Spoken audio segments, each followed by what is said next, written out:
Okay, guys, still going on about wrong work of centers. When you think about the centers again, there is the thinking brain, the emotional brain, and the body brain. And when one is doing the work of the other, it wreaks havoc. And there's a reason to study it.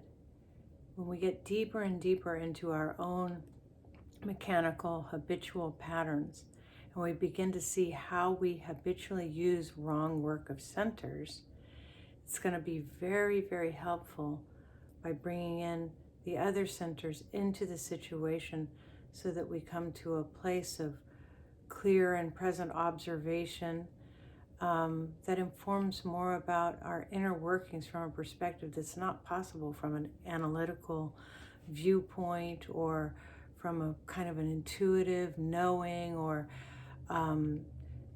kind of having the idea of the story. It just never changes the story.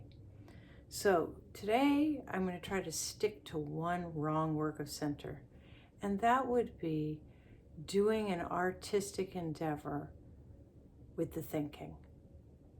Now, I've seen this in a lot of my piano students over the 30 years that I have been a classical pianist and teaching all kinds of people classical piano.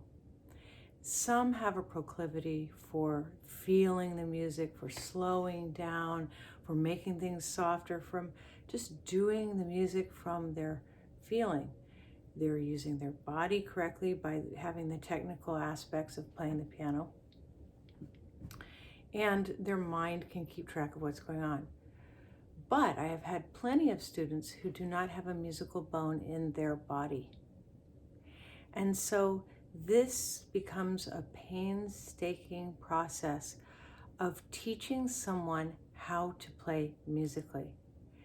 And they can do that by using their thinking to say, I need to slow down here. Here is where I'm going to make it softer and end the phrase. Here's where, so that it's all of the nuance, the feeling nuance is actually planned out with the thinking.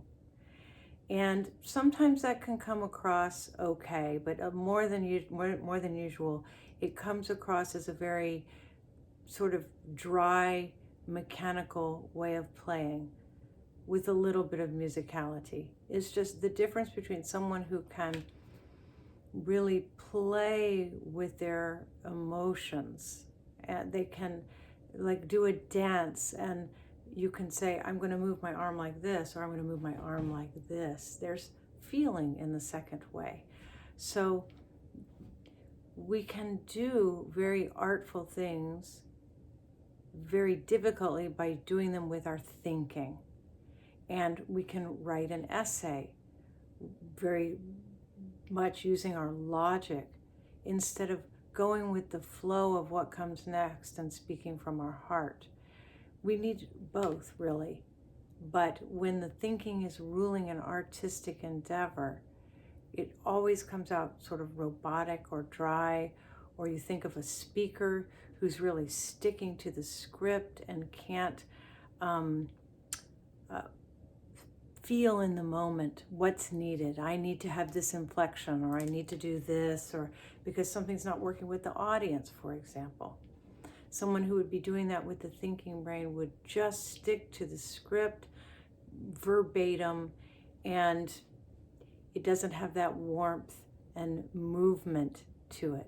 So today, that's wrong work of centers, thinking, doing for the emotional brain in certain artistic situations.